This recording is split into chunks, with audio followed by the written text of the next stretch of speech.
रामकृष्ण हरी अवधूत चिंतन श्री गुरुदेव दत्त। कशात आपण सर्वजण मजेत असाल, भगवंताच्या भजनात तल्लीन असाल अशी अपेक्षा करते आणि आजच्या व्हिडिओला सुरुवात करते। 10 जुलै या दिवशी आहे व्यास पौर्णिमा म्हणजेच गुरुपौर्णिमा। तर या गुरुपौर्णिमेच्या निमित्ताने अनेक जण जे स्वामी भक्त असतील, दत्त भक्त असतील, जे गुरु भक्त आहेत, अनेक प्रकारच्या सेवा आपण सर्वच जण करणार आहोत। सर्व स्वामी भक्त, दत्त भक्त आणि गुरु भक्त यांच्यासाठी गुरुपौर्णिमा ही म्हणजे पर्वणीच असते। तर काही जण 20 दिवसांची सेवा, काही जण 21 दिवसांची सेवा, काही जण 11 दिवसांची सेवा करणार आहेत। ही सेवा आपण दरवर्षीप्रमाणे करतच असतो। तर अनेक प्रकारचे स्तोत्र, अनेक प्रकारचे पारायण आपण करतो, नाही का। उदाहरणाने सांगायचं झालं तर गुरुचरित्र पारायण असेल, नवनाथ पारायण असेल, नवनाथ भक्तिसार असेल, स्वामी लीलामृत असेल, नाही का, साई सच्चरित्र पारायण असेल, नाही का, श्रीपाद वल्लभ यांचं सुद्धा जे चरित्र आहे याचं सुद्धा आपण या दिवसामध्ये पारायण करतो। काही जण 3 पारायण करतात। जमेल तसं, शक्य होईल त्या पद्धतीने आपण सर्वजण सेवा करणार आहोत। आणि आता काही जण म्हणतात की आम्हाला वेळ नाही, नाही का, ज्या वर्किंग लेडीज आहेत किंवा जेंट्स आहेत त्यांच्यासाठी काय, तर त्यांनी नामस्मरण जरी केलं, नाही का, गुरुमंत्राचा जरी जप केला तरी सुद्धा तेच पुण्य आपल्या पदरामध्ये पडणार आहे।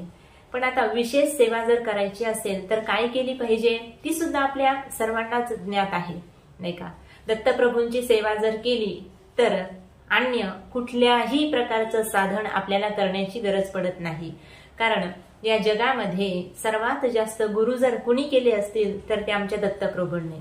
म्हणून कृष्णम वंदे जगद्गुरु, नाही का। कृष्ण म्हणजेच कोण? दत्तप्रभूंचाच अवतार, नाही का। दत्तप्रभू म्हणजेच कृष्ण आहेत किंवा स्वामी समर्थ आहेत। भगवान प्रत्येक ठिकाणी एकच आहे, नाही का। माझा विठोबाच अखिल कोड ब्रह्मांड नायक पंढरीश पांडुरंग परमात्मा सर्व ठिकाणी नटलेला आहे, नाही का। कोणत्याही देवतेची सेवा करा ती एकापर्यंत जाऊन पोहोचणार आहे। गुरूंची सेवा करा, नाही का, सद्गुरूंची सेवा करा किंवा देवतांची सेवा करा, एकाच भगवंतापर्यंत जाऊन पोहोचणार आहे। म्हणून दत्तप्रभूंची सेवा केली तर अधिकच उत्तम होणार आहे। म्हणजेच काय, 24 गुरु दत्तात्रय भगवंतांनी केलेले आहेत। म्हणून त्यांच्याकडून जी शिकवण मिळते ती शिकवण जगामध्ये कुठेही मिळणार नाही। म्हणून आपण या दिवसामध्ये गुरुचरित्राचं पारायण करत असतो। तर आणखी सेवा काय करायला पाहिजे, तर दत्तप्रभूंचे अनेक स्तोत्र आहेत, नाही का। दत्त बावणी असेल, दत्त स्तोत्र असतील, घोर कष्टोद्धरण स्तोत्र असेल, अशा अनेक सेवा बाकीच्या सुद्धा आपण करत असतो। तर सर्वात विशेष सेवा आज मी तुम्हाला सांगणार आहे, ज्यांच्यासाठी अजिबातच वेळ नाही त्यांच्यासाठी ही सेवा आहे।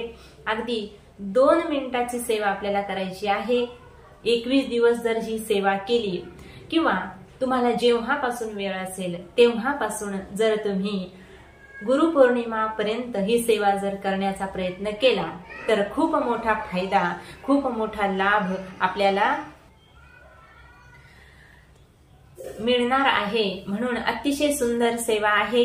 हे माझ्याकडे आता छोटंसं पुस्तक आहे, याच्यामध्ये गुरुचरित्राचा 14वा अध्याय आहे, तसेच आणखी सुद्धा स्तोत्रे आहे। यामध्येच एक स्तोत्र आहे श्री जयलाभाधिकरम श्री दत्त स्तोत्रम। हे अगदी एकच पानाचं आणि तेही अगदी छोटंसं पान आहे। ही जर सेवा आपण केली, नाही का, तर तुमच्या जीवनामध्ये यश, समृद्धी, सुख, शांती, समाधान, नाही का, सौभाग्य, आरोग्य या सगळ्याच गोष्टी आपल्याला प्राप्त होणार आहेत। पण हे जे स्तोत्र आहे संकल्पयुक्त आपण केलं पाहिजे। पहिल्या दिवशी संकल्प करायचा आहे आणि तुमचं जे काम अडलेलं असेल, नाही का, त्या कामाचं नामस्मरण करून किंवा ते काम उच्चारण करून की माझं हे अडलेलं काम पूर्ण व्हावं यासाठी मी या स्तोत्राचे इतके पाठ करणार आहे असा म्हणून संकल्प करायचा। आणि गुरुपौर्णिमेपर्यंत ही सेवा आपल्याला करावायची आहे। अतिशय छोटीशी सेवा आहे, कुणीही करू शकतं।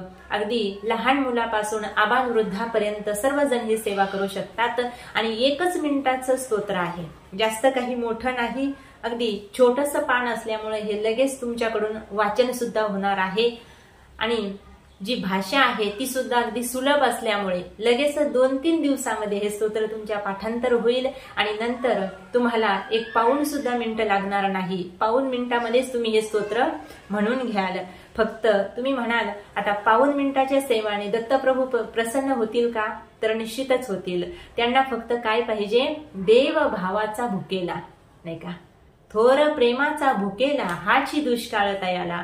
भगवंताला हे माहित आहे की या भक्ताकडे, नाही का, भक्ताकडे माझ्याविषयी याच्या अंतकरणामध्ये किती दया आहे, किती भक्तिभाव आहे, नाही का, त्याच्याकडे किती संपत्ती आहे, नाही का, त्याच्याकडे किती सोनं नाणं आहे, हे भगवान परमात्मा पाहत नाही. तर अंतरीची घेतो गोडी पाहे जोडी भावाची. भगवंताला फक्त तुमच्या अंतकरणातला भाव, नाही का, लागतो, दुसरं काही लागत नाही. म्हणून 1 मिनिटाची सेवा करा किंवा 2 तासाची सेवा करा, ती सेवाच असते. फक्त अंतर्मनातून सगळं काही म्हणजेच काय? तर अंतर्मनातून सेवा करणं म्हणजे काय? सर्वस्व प्रभूला समर्पित करणं, नाही का. आपलं सगळं काही जे काही आहे ते त्यांनीच दिलेलं आहे. म्हणून देवा, हे सगळं काही तुझंच आहे आणि मी सुद्धा तुझाच आहे, या भावनेने जर आपण सेवा करण्याचा प्रयत्न केला तर तुम्ही कुठलीही सेवा करा ती भगवंतापर्यंत जाऊन पोहोचते. आणि दत्तप्रभू तर चिरंजीव आहे, नाही का. म्हणून तुमच्या अंतकरणातला भाव त्यांच्यापर्यंत जाऊन पोहोचणारच आहे. म्हणून इतकी साधी सुलभ सेवा आहे, ही सेवा प्रत्येकाने केलीच पाहिजे. आणि या स्तोत्राचं नावच काय आहे? तर जय लाभाधी करम स्तोत्र. तुम्हाला जय, प्रत्येक ठिकाणी आपल्याला विजय मिळणार आहे हे स्तोत्र वाचल्यानंतर. तसेच सर्व ठिकाणी आपल्याला लाभ मिळणार आहे. म्हणून हे स्तोत्र नक्कीच एकदा अवश्य वाचा. अतिशय दुर्लभ हे स्तोत्र आहे, पण अगदी छोट्याच्या पुस्तकामध्ये भक्तांचं कल्याण व्हावं या इच्छेने इथे आपल्याला मिळालेलं आहे. म्हणून हे स्तोत्र पठन करा, वाचन करा आणि दत्तप्रभूंची कृपा मिळवा. राम कृष्ण हरी. अवधूत चिंतन. श्री गुरुदेव दत्त.